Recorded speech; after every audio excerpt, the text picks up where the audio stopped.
There's nothing playing, Drew. Really? Yeah. All right.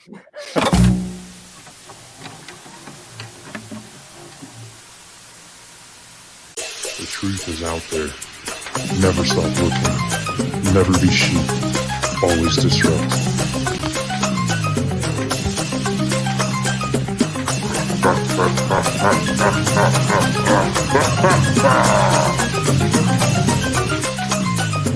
We are the ungovernable. We are the truth seekers. We are Sasquatchers.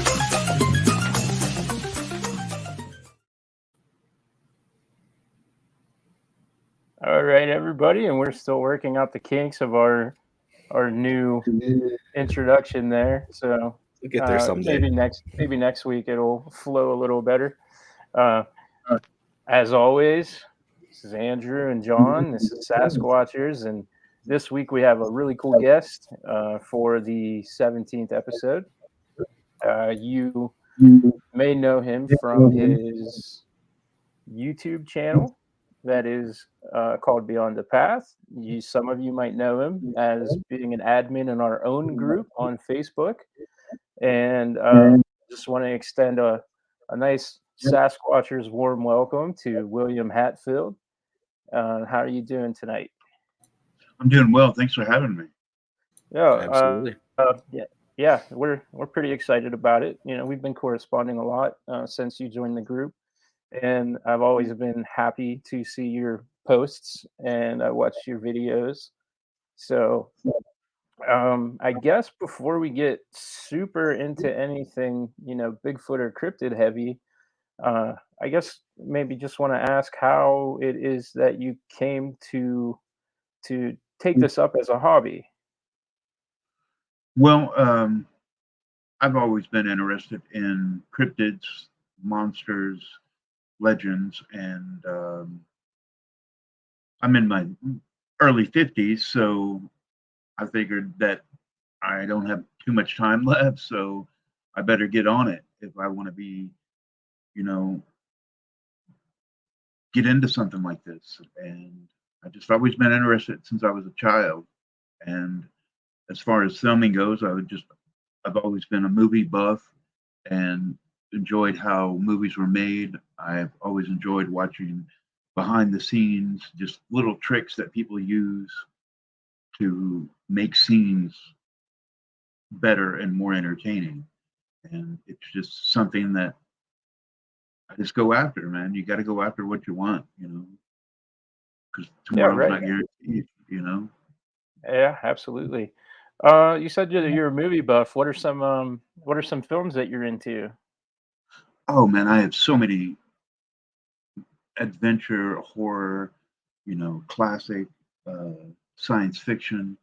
I'm a fan of a lot of directors, Spielberg, Lucas, of course, John Carpenter, Clive Barker, Stephen King, just all kinds of people I get inspired by, and I find inspiration in a lot of different places, not just in movies, but in music and books, and I just find it everywhere, really.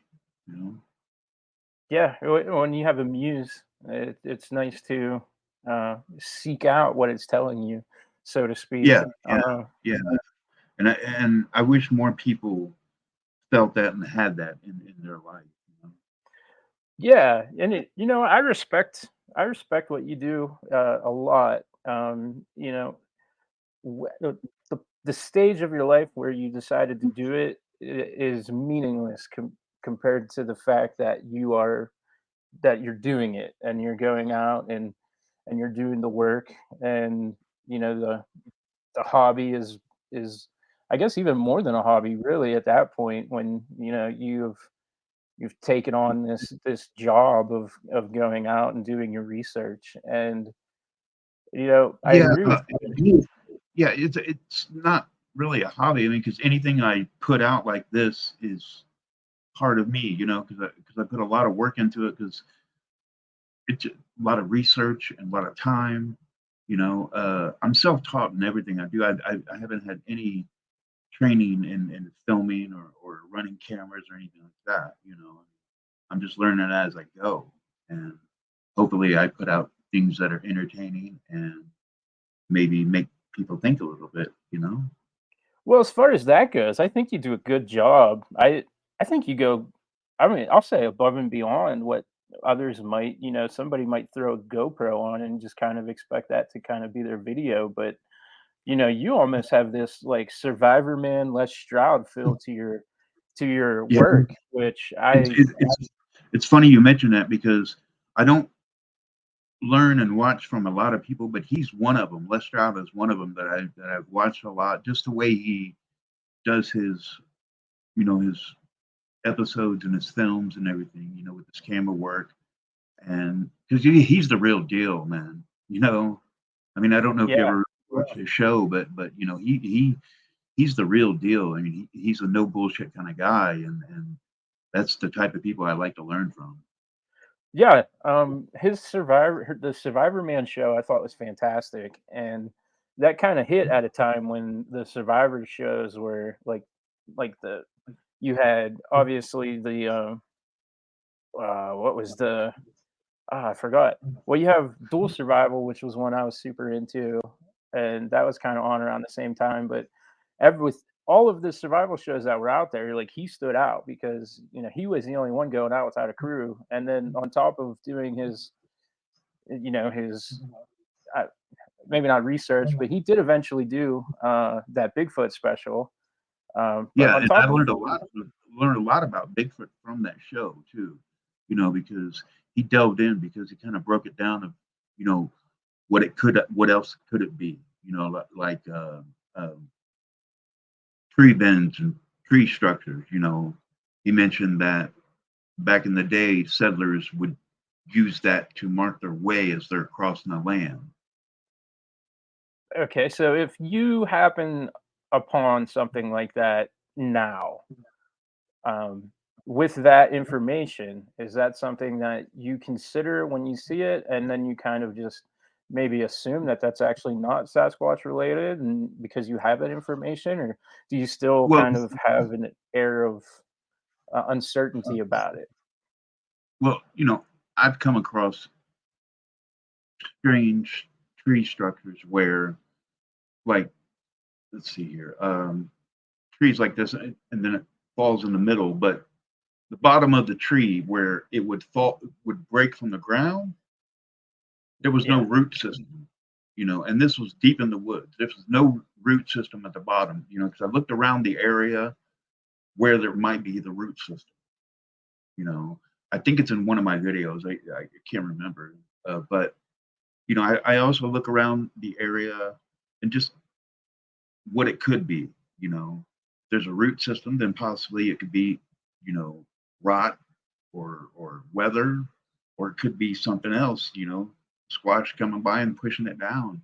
You know, and it's just whenever I find tree structures like that, I always look around the area for any footprints as well. Have you found a significant amount of prints? That seems to be I've something they. I found one print, but I mean, it was on the shore of Lake Monroe where people don't go because that's what I try to do when I go out is go deep in the wilderness where people don't go. And I found a Right. print, you know, but it could have been somebody from a boat that happened to stop in that area and got off for whatever reason and then jump back on or whatever. I mean, just I try to look at it like with a detective's eye if I can. Yeah, I see a lot of prints out here, not personally, but posted in the Facebook groups and stuff in Pennsylvania. And I Yeah, always yeah. question them, and until I happen upon one myself to inspect with that lens of being a detective with it, it's difficult to. Uh, I don't want to write them off, but for me, it's hard to take other people's photos of prints seriously Yes, because yes, who yeah, knows I what shoe agree. they have Yeah, on. right, right. There's known hoaxers all over the internet. Every day there's something new. Yeah, that's Uh, why I try to stay away from all that. I don't really get involved in that. I try to not post about that or anything like that, because a lot of people out there have a lot of hoaxes and a lot of thoughts on this thing, and if you disagree with them, they tend to attack you. So I kind of keep my mouth shut and let my videos talk for me. Yeah. Yeah, I've had an idea lately of taking on the role of somebody that breaks down videos and exposes hoaxes. Yeah, Yeah, yeah. there's a like And in any of my videos, I've never claimed anything. I just kind of talked about the research that I've learned about and the stories that I've heard. I would love to come across a creature like this, see it with my own eyes. And I'm smart enough to know if I got something like this on camera, most people would laugh it off and consider it a hoax. But there's a few people that might take it serious. But at least I would know. And that's what yeah, I'm after. You know, you would know, and for those two people that aren't laughing, that could right, be right, life right, changing or world changing to those two people. right. So that's something that's important to always keep in mind when you're out there doing that. But you brought up how you go over your research, and that's something that, in my opinion, is one of my favorite things that you offer, because it's not just you going out there with your cameras and filming and trying to look for stuff, but you're also educating almost while you're doing it with all of the backstories and the I like the way that you correlate the information that you're giving us to the area that you're researching at the time. Well, thank you, thank you. And I think that's important too. You got to tell the story of what's happening, and if it's a good story, then people will listen. Yeah, absolutely. So you said that you were into other cryptids. Is there anything specifically non-Bigfoot related that you're like super into, or that you're hoping to maybe find one day? Yeah, like the Skinwalker, the Dog Man. I just finished recording the lake monster video I put together about different lake monsters around the country and up in Canada and Scotland. I have a wide range of, you know, cryptids, paranormal, UFOs that I'm interested in. And it's what I like to say is like, we're all asking questions that may never have an answer, but to find those answers takes a lot of hard work and a lot of dedication, and don't get wrapped up on all the other, you know, cobwebs of information. Yeah, absolutely. And then also not to get wrapped up in the cobwebs of these paranormal channels and the TikTokers and everybody else that are trying to be famous and to make a buck and to kind of be the next ghost hunters or in the next TV show or something to that effect. Right, right. I uh I don't want to follow people. I don't want to be like everybody else. That's why I'm not,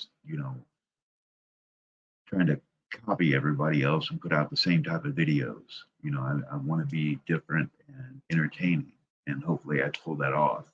You know, and I'll never say my stuff is good because it's not for me to say. It's for other people to say. So I just kind of put my heart into what I put together, and hopefully people like it. And I'm not trying to sell anything to anybody or clickbait anybody or lie to anybody, about what I've just the information I've learned about, and I'm putting it together in a package film, and hopefully people like it. Yeah, it's genuine authenticity from Yeah, start to yeah, finish, and that's again one of the things that drew me originally to watching them once I saw the links for them, and just you out there in the wilderness doing your thing. I'm curious, where do you stand on some of the lake monster stuff? I know that you did your video. I can't remember what episode. Maybe John would remember, but we have a lake monster episode that it was more of a casual episode where had just kind of a lot of banter, and we didn't get crazy into the science behind a lot of stuff. But I originally got into this stuff for a couple of reasons, and the first being Dogman. So I'm glad you mentioned Dogman because I think that would be a fun topic for us to broach at some point in this conversation. But also lake monsters, and I remember being like, I don't know, maybe 13 years old and watching the specials on the Discovery Channel about the Loch Ness monster, and like I would literally be watching it, and like maybe a cousin's next to me, and I look over to it, and I'm like, I'm gonna do that someday. Like just like this, the idea of hunting these creatures, and not even for sport, but for science, has always piqued my interest. So I think what we basically kind of came up with was that there possibly could be an underwater channel system where maybe not even multiple monsters could be bouncing back and forth, but specifically in our Great Lakes, that there might be, we have Chessie, right, from Chesapeake Bay. Is that what it's called? Yeah. Maybe that whatever that creature would be, able to then find a channel that goes deeper than we're aware of, and then bounce back and forth between all of the lakes, and then it might be responsible for all of these sightings. Yeah, it's funny you mentioned the underwater channels because I just did a story on a lake monster that may use underwater channels to it's out in out west. I can't remember exactly where it's at. I'm sorry, but yeah, it may use underwater channels to get from lake to lake because it's been seen in other lakes. So it's a possibility. I mean, I'm not just going to discount anything. Some of these lake monster stories and other stories are fantastic. But the possibility is pretty much there of these things being real. I mean, What do you think? Who's to say they're not some mutated animal or species? I was just going to ask, what your take is on what you might think that they are, because I've seen people propose that that it's the giant eel theory, that it's just an oversized eel, and because of its size, that it is actually scientifically not able to reproduce. So possibly, like for instance, Loch Ness monster at one time was just a giant eel out in the loch, and then it wasn't able to reproduce because it was sterile because of it. And I guess that's like a legit science explanation. I actually saw that on Penn and Teller's Bullshit about 20 years ago, where they, as big of a fan as I am of them in that show, they just pretty much put everything that we talk about and care about on blast. And that's one of the episodes that they did that on. But again, they found that scientific explanation that even a lot of people aren't willing to accept or even propose. And I've always kind of been curious if it was maybe one of that scenarios with the giant eel. It's a possibility, and plus another theory is that it ran out of food and starved to death because it's so big and it needs so much food to sustain itself. Right. How did you get into Dogman? For me, growing up and hearing about the Beast of Bray Road was kind of the catalyst for the Dogman, and between that and the Mothman, actually, where John and I grew up, that's where they filmed the Mothman prophecies. So they actually turned our whole town. Oh, go ahead. I'm sorry. I was just saying, like, we grew up in, like, the town that we grew up in, it was changed for that film, and nothing was ever switched back. So, the entire town was turned into, Point Pleasant and just stayed like Point Pleasant. Up, it still looks like that to this day. So, I'm gonna have to rewatch that. yeah, Yeah. no, that movie's awesome, and, like, everyone that I know from that town is in it, and I have a family who are all in it, and our giant courthouse is, prominently And displayed there. if you actually go, if you actually go to Point Pleasant, they look very similar. Okay. Yeah. But you were asking, how I got into Dogman and stuff. Well, I don't know much about like Dogman, Skinwalker, Mothman. I know the first layer of these things, but I know Bigfoot a lot more because I've researched him a lot more. But as the new year approaches 2024, I'm going to get more into other cryptids and do more videos on other cryptids as well. But also, I'm going to do more videos on Bigfoot too, where I go out into the wilderness. And my goal is to head out in your area, what is it, June, and then a couple other places like Kentucky and Ohio, and just see what happens. Ohio is a bit of a hotbed for activity, and Yeah, that's actually yeah, that's close. That's closer to John's neck of the woods.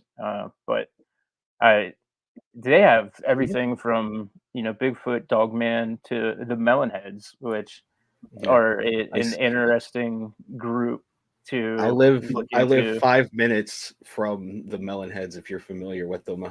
And I just recently discovered this when we were talking about them on an episode. I was like, we looked up the name of where they were at, and I was like, wait a minute, that's 5 minutes from my house. Like that's just over here. right. Yeah. But But as a also Kentucky's a good one too. Yeah. yeah. But as a filmmaker, a storyteller, stories like The Dog Man, Mothman, Skinwalker, Bigfoot. I mean, there's just an open, book of information on these things that you could tell different stories about these creatures. And what's cool is that the possibility of them being real, is there. I think very strongly that they are real. It's not even like a so much a belief anymore, but I think something that a lot of people will often bring up, and they pick and choose, and it's the Native Americans. So most people, even if they're not believers of the paranormal, or even so much as something as simple as hauntings or ghosts, will always still cite like that was an Indian burial ground. Stay away from that. Um, things are weird over there, and Yeah, if a lot of these stories go back to that native time. Yeah, for sure. right, A lot and of connections there. I take I take their myths and their lores pretty seriously Oh, because as myself. Yeah, yeah, yeah, and like I was saying, like even people that otherwise don't care about this kind of stuff always put a little bit of extra weight to that. So yes. when I'm looking in this particular area, that's kind of the weight that I like to carry with it too, because I absolutely like the ancient peoples. I mean, they saw things. They didn't just make all of this stuff up that also correlates. And I'm not going to get into dragons or anything like that, but like specifically as an example, we have people in who are in no way, shape, or form communicating with each other in Asia who are drawing pictures of these creatures at the same time that people, deep in, the UK are drawing images of these creatures. And you can always argue that humans just aren't that creative, or um, there's not that much to us, so that it would have been possible that we're just both making things up at the same time. But with that same argument that causation isn't correlation, I feel like causation isn't correlation to discrediting something either.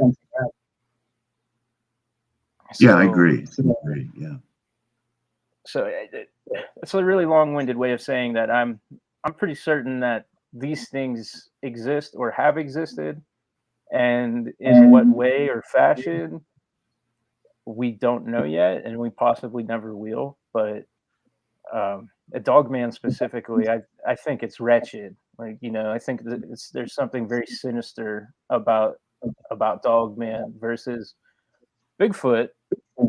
I mean, some stories, you know, harken a little bit of violence. It seems more territorial, you know, being protective of their land and keeping people away. Until yesterday, I had not heard a single story that ended violently in like death or injury of an encounter with a Bigfoot or Sasquatch. So, like, to me, I feel like Yeah, it's possibly rare that you hear violent stories about, you know, Sasquatch, but you do hear more violent stories about the dog man. One story I heard was about a couple. They were just traveling around the country and they happened to be going through that area, and they stopped on the side of the road because their car stranded, and they said they were attacked by, you know, what they think is a dog man, you know. And as somebody who goes out to these places alone, to get up there in Michigan, that would be pretty intense to experience, whether I'm alone or even with a group of people, you know, just to be in that area and know those stories, you know, it's just pretty intense. Yeah, certainly. And that's, again, that's the thing. I don't know. When you just kind of think of like a dog man or a werewolf, at some point somebody coined the phrase dog man and everybody ran with it. And I don't know if that's because werewolf is almost too fantastical or something, but I mean, as far as we know, that's what these creatures are, in some form of transformed human or something to that effect. So I don't know if dogman and werewolf technically are classified together or not, but it's always definitely like a scarier experience, whereas Bigfoot almost can kind of be seen as like the protector of nature. And Yeah, since you mentioned that, there are some groups that will put Bigfoot in with the other animals that resemble like truth, honor, respect, and, you know, they'll have Bigfoot in that lineup too, with something along the lines of love or something along that line. You know. so I have a question for you, and this comes up specifically because I had posted our Bigfoot episode that we recorded yesterday. And one of the groups, I had somebody respond and asked about just our logo. It's this logo right here for anybody that's ever going to watch this video, directly behind me, where I have, you know, the UFO and stuff. And it's just basically just a banner that kind of encapsulates everything that we do here on this show. But I was like scolded for having Bigfoot and a UFO together. And there's actually a lot of people who, you know, will put Bigfoot and aliens together. And then there's the interdimensional travel theory. And so many people have had encounters where they I just heard one on a different podcast. And I don't remember what episode it was, but it's the Lost Frequency podcast. And I highly, highly recommend anybody, you know, if you listen to podcasts and if you're listening to this, definitely check them out because they're great. But there was an episode where somebody was on this show talking about an encounter and he witnessed a portal being opened for Bigfoot to walk into. So you strike me as somebody who's out there in the woods and almost scientifically kind of looking at things. So I wanted to maybe get your opinion about the paranormal aspect that's kind of attached itself to Bigfoot over the last 15 years or so. Well, there's a lot that we don't know about the universe, about time, space, and there's been many stories of people say that they see a Bigfoot run around a tree and just disappear. And And I've been out in the woods. You're going to see something run around a tree, but you're also going to see it run around the other side. You know, I want to believe, as silly as that sounds, I want to believe that it's something special. That it uses portals, time, space. You know, be possibly aliens. You know how some people say that aliens are here and already watching us. Who's to say that these Bigfoot creatures are not the aliens and they're watching us? You know, I mean, there's so many questions, but just so few solid answers. And the best way to, find those answers is to dig hard and go out in the field and search.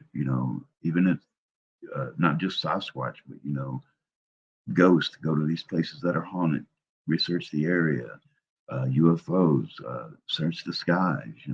That's how you find the answers, really. Yeah. And with that point, I just kind of had a thought pop into my head. And I'm sure others have maybe discussed this in the past, but what are the possibilities that Bigfoot could possibly be a government agent, so to speak, and this is something that was lab created and used by the military? Well, that's a possibility too. But then again, I think about the government, and I think, man, they're just not that smart. But then again, Yeah, it's always it a could fair be, man. opposition. Yeah, I mean, it could be. Until we have solid answers, I guess we'll never know. But the thrill is looking for those answers. Yeah, absolutely. And on the UFO thing, I cannot say that I've ever, bear witness to a Sasquatch, but 2017, I witnessed a UFO uh, phenomena right here in the town that I live in, and it was on the 4th of July. And I talked to Preston Dennett about it when we had Preston Dennett on, and he kind of validated that a little bit because he said that in his research that tends to be a day that has a lot of activity. And when we first saw, because there was 4 of us that witnessed this, when we first saw it, I had assumed that it was a firework, the Chinese lantern or something, where it kind of like real casually floats up and then eventually dissipates. But what had happened was this, this sphere. I don't know. Some people might call it the orb, but just like this ball of light comes up and it just hangs there for a minute, and I'm like, oh man, check that out. There's fireworks, and then it just doesn't do anything, and then a minute or so goes by, and then it turns into 3 of them, and then they start to kind of like dance around, and like I described it as like light ballet, where they're almost performing for us watching, and that went on for about 45 minutes, and then back to one, and then shot off. So I have not yet encountered a Bigfoot. I have tried very hard to seek out other paranormal activities such as ghost hunting and whatnot. I went out when I was younger with the Ouija board and did seances and took cameras out, and just chaotically. There was no method or science to anything that I did. So I never experienced anything other than that UFO phenomenon, and so I know wholeheartedly what I saw, so that when somebody says that they have encountered a Bigfoot and they have a story, I tend to believe, these people are these are not made up. And No, no. A lot of people, have grand stories, and I'm not going to discount them. Right off. I mean, because I don't know what they saw. I don't know what they heard. I wasn't there. I don't know the area. I mean, I'll listen to them. It sounds cool. But I mean, when I hear these grand stories, I want to put myself in these places. I want to experience that. And that's just the emotion I feel when I hear these stories that people talk about Bigfoot, you know. And believe me, the rabbit hole for Bigfoot goes deep and far. I mean, I've come across people that say they have a mental connection with these creatures, that they're able to talk to them with their minds.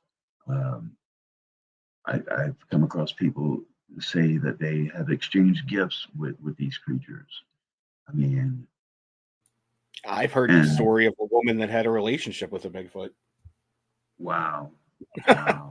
So No, I was gonna talk about that. I was gonna say that, but I didn't want to use that word relation because, you know, because just the thought of doing that is pretty heavy. You know? The one thing that every single person who talks about Bigfoot tends to agree on is that they stink terribly and are repugnant and smell like a landfill. So I can only imagine what that relationship may have been like if something like that is actually true.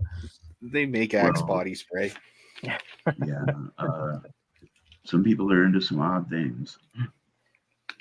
There's a really entertaining episode. I'm not sure if you're familiar with Art Bell or not, but there was a really entertaining episode of his show where there was a woman who called in and talked about this Bigfoot that lived kind of in her backyard.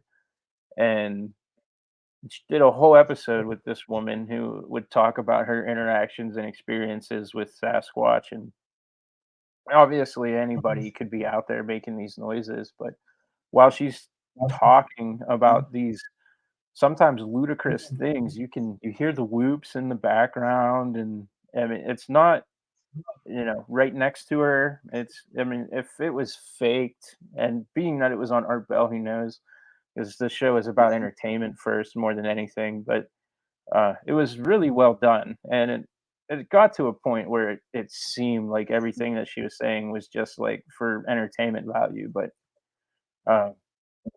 yeah, this woman said that for years there was a Sasquatch family that shared land with them, and it was never a violent thing, or they never imposed on each other. And she would bake pies and put them out, and then they would come and take them off of the porch. And like you mentioned, like the exchanging of gifts, that seems to be a pretty popular thing. But she also talked about that, or when she would dry her clothes, they would come and take the clothes off of the hanger. So, like, you can just imagine like Bigfoot walking around in like some like nightgown or something. Yeah, that'd be pretty funny to see. It's not always even scary, and you know, some of the interactions that you hear about are downright comical.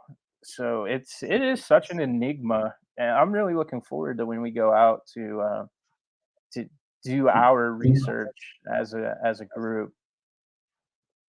Yeah, it should be interesting for sure. Sure, looking forward to it.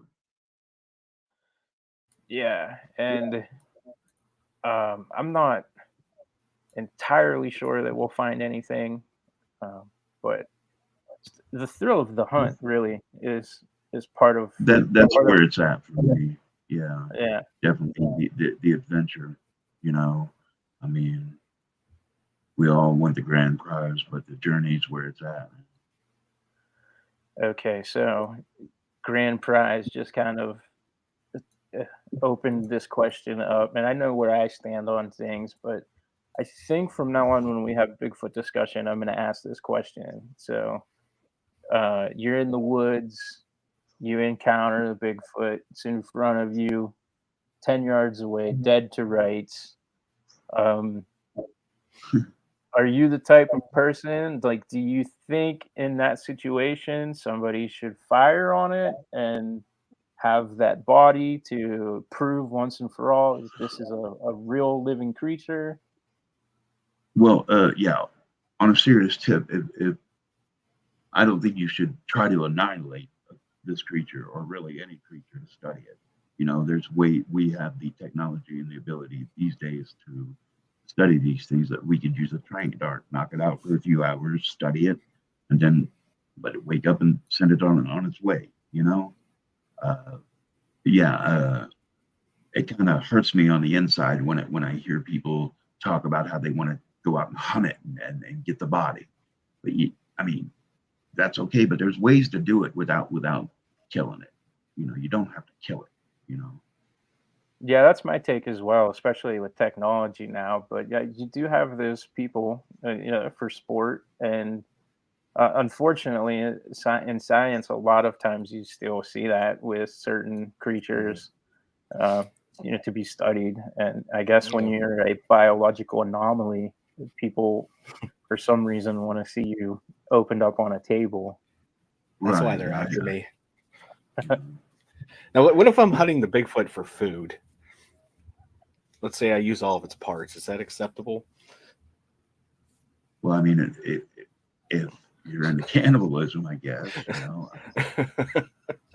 But that reminds me of a movie I recently watched. I don't know if you've seen it, called Willow Creek. It's directed by Bob K. Go with comedian. It's a Bigfoot story, and the ending got me thinking, because couples out in the woods, they hear the traditional sounds of Bigfoot, and then the end of the movie, you find out it's not a Bigfoot, it's actually real people out there, you know, that's been living in the woods and living their life out there, you know. Yeah, it just made me think, you know, it could be people out there, actually real people living out in the woods, you know, doing these things. For whatever reason, I have always kind of envisioned Bigfoot to have more of a sapien style face versus kind of the ape one that it's always, typically portrayed with. For me, like I almost, for whatever reason, I've never even seen this show. It's way before my time, but Andre the Giant as Sasquatch for what I believe was an episode of The $1 Million Man. Yeah. That's kind of the way I've always envisioned. Yeah, sort of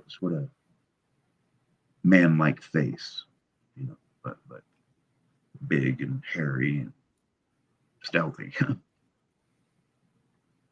Yeah, so that's kind of cannibalism, I think, would be what you're, essentially doing if you were to eat any part of a Sasquatch, because that's always been my take on him, at least.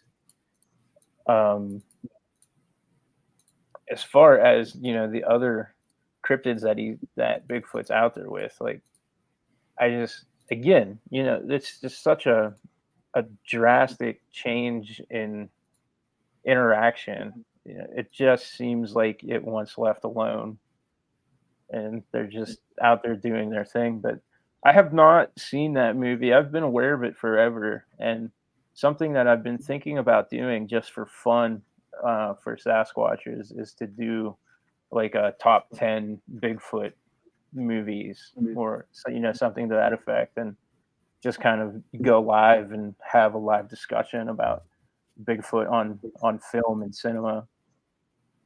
So that's an interesting thing to do. There's I don't want to sound like a prude or anything, but when it comes to a lot of movies, not just Bigfoot movies, the storyline might be great, but if the acting isn't believable, I just can't get into it.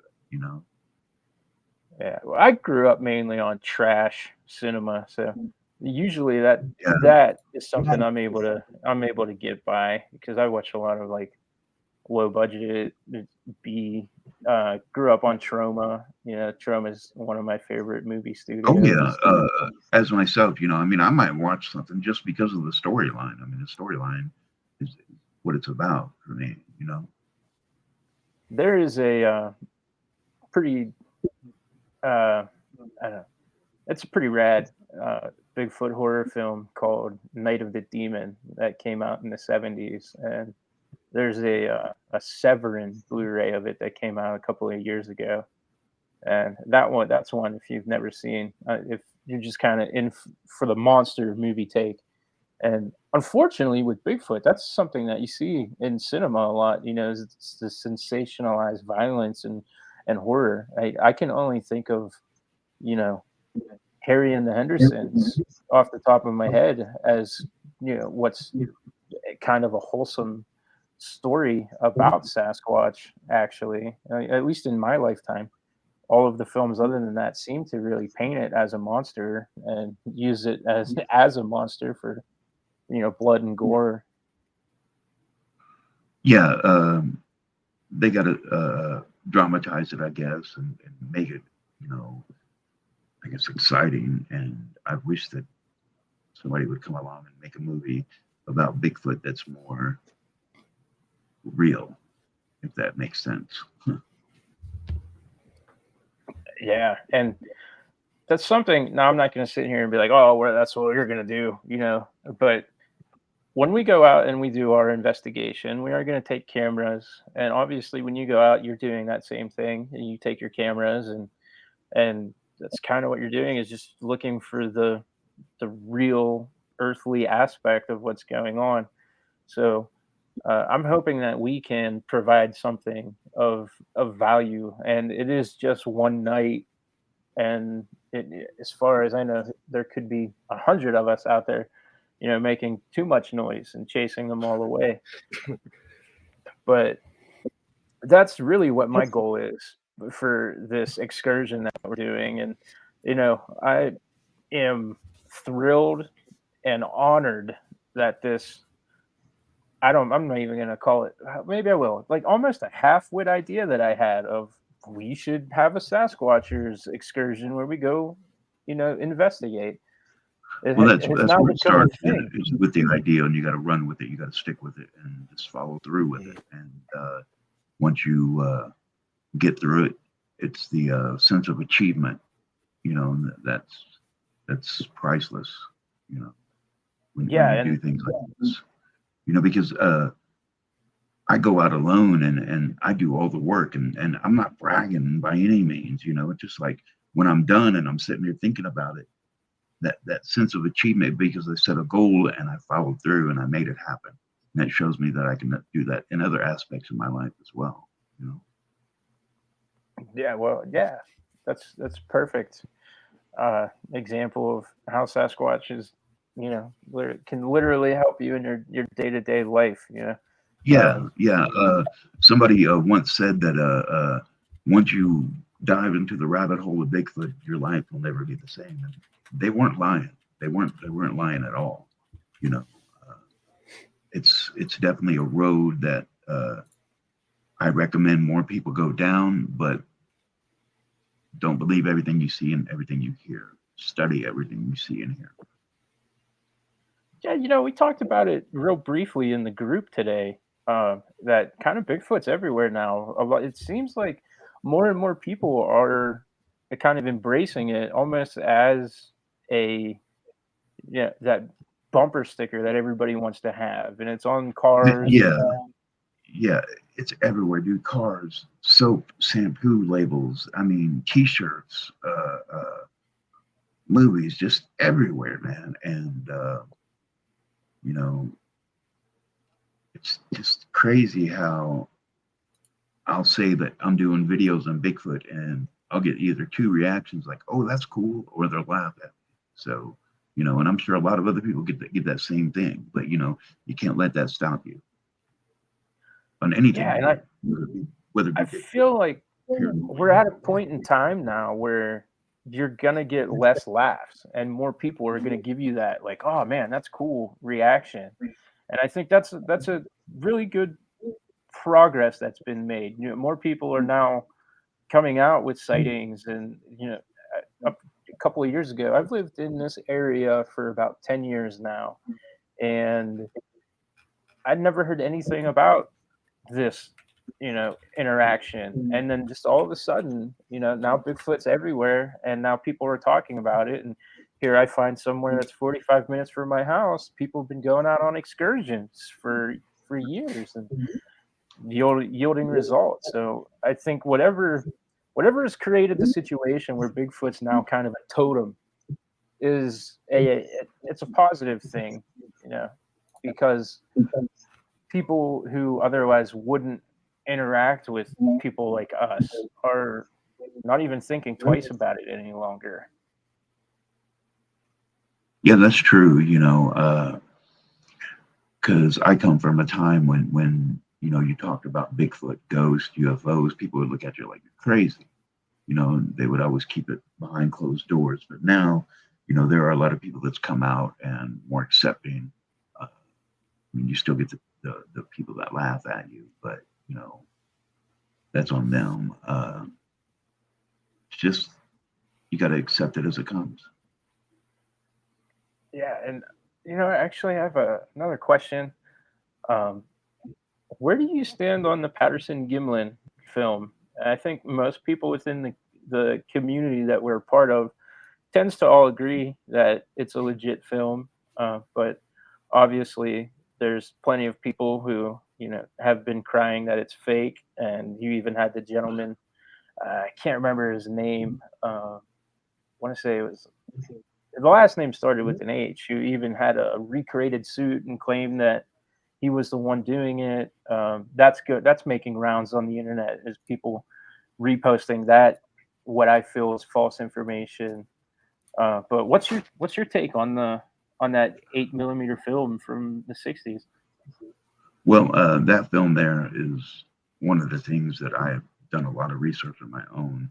I've heard about the guy you're talking about with the suit. There's been other people that come out and say, they were also in the suit or whatever, and but also people that study the way people walk, the way the foot moves, has also studied this film, and the way they talk about the way this thing steps and moves.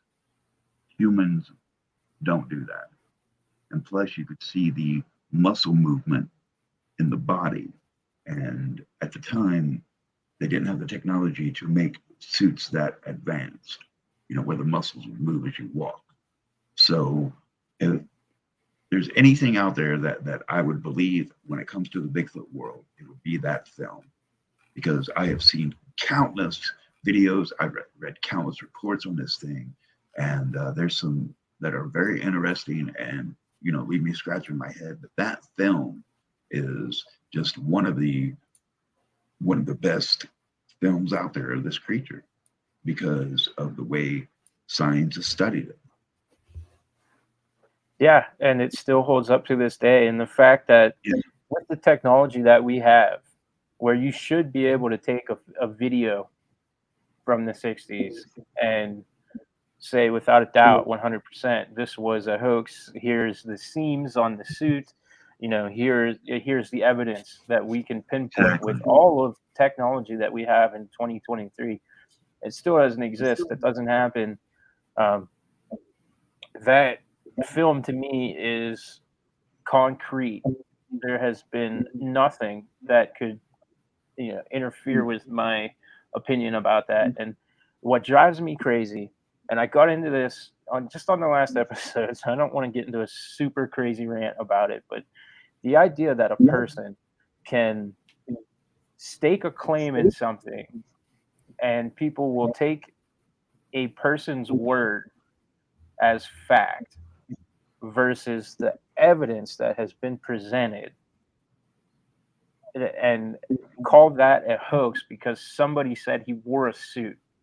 When the easiest way to hoax would be to take credit for something that you didn't do, a simple lie. And because it's about Bigfoot, everybody just takes him at his word when, with the skeptical brain that they have, that it gives them the validation because for whatever reason they can't accept that they're seeing something unexplained in front of them. I don't know what definitely. it is.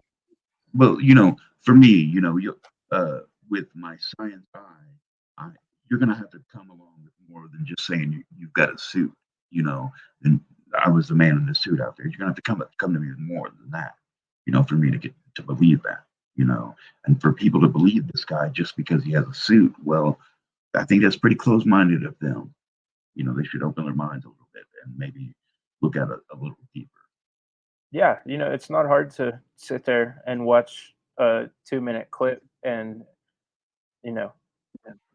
take a look at the science. We're on computers all the time, constantly. There's a computer in our hand every second of the day now. a little bit of research goes a long way on this. And I'm seeing it all over the Bigfoot groups now on the internet. And the suit that the guy even recreated is awful. The legs almost look real baggy, like a ghillie suit. And like you said, man, that muscle mass, you see that, and you see, different inflections with the way the skin and the hair look from shoulder to the hind quarter. That's not a suit, especially right around the same time period. You have Planet of the Apes, a big budget Hollywood movie, all the money in the world, and that's what their Hollywood apes looked like at the time. Right. Like, it just makes no sense to me at all. Right. I can't wait for the day I ask that question and somebody tells me that it's fake, because it's going to make for interesting radio for sure. Oh, no doubt. I think there's something out there. What it is, I don't know. And that's part of the reason why I go out and, search for this thing, because I want to know. And it's just a fun journey to do this, meet interesting people and explore some pretty cool places, Life's good when I go out, And if for no other reason to go out and do it, that's a perfect reason to do it, because like you said, like, life's good when you do it. It's what brings you your peace and your calm in this crazy world. So I think what you do is awesome, and I always enjoy the videos and our interactions together. Like, we're hitting that hour mark. We always like to kind of keep this at about an hour, not to take up too many people's time. Go ahead, and we have, you can see the ticker there on the bottom. We have your channel there, but if you have anything else to promote, or I don't know if you have any other shows that you're going to be on that you want to plug, but all you. This is really the only show that I had I planned to be on for a while, but I just finished a lake monster video about a series of lake monsters around the country. That's pretty interesting, I think. I'm on YouTube, on Facebook. I'm paying attention to this podcast and this Facebook group here.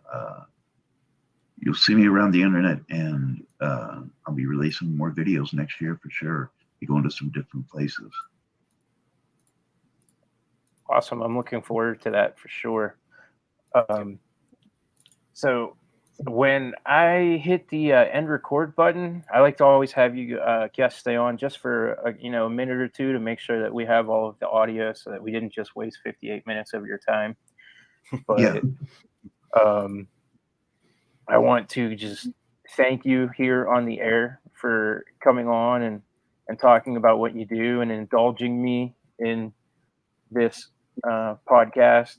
Some people might not be as forthcoming as you, so I do appreciate it. And every episode, I always kind of start to mumble and bumble on at the end, but ultimately, I think what you do is impressive. I like your take. I like the way that you handle yourself when you're out there. I like the presentation. I think everybody listening should definitely check out the links and, watch these videos, because this guy's out there and he's doing the work. This isn't somebody who's trying to get famous on YouTube or TikTok. This is legitimate research by a legitimate person. So I just, again, want to thank you for your time and apologize that I'm going to subject you to our silly outro now. No, that's fine. But hey, thanks guys for having me, man. It's been my pleasure. All right. It's been awesome. Yep. Thank you. If you like the show, please like, follow, share, and subscribe. Your support means the world to us. Thanks for squatching. Squatch you later.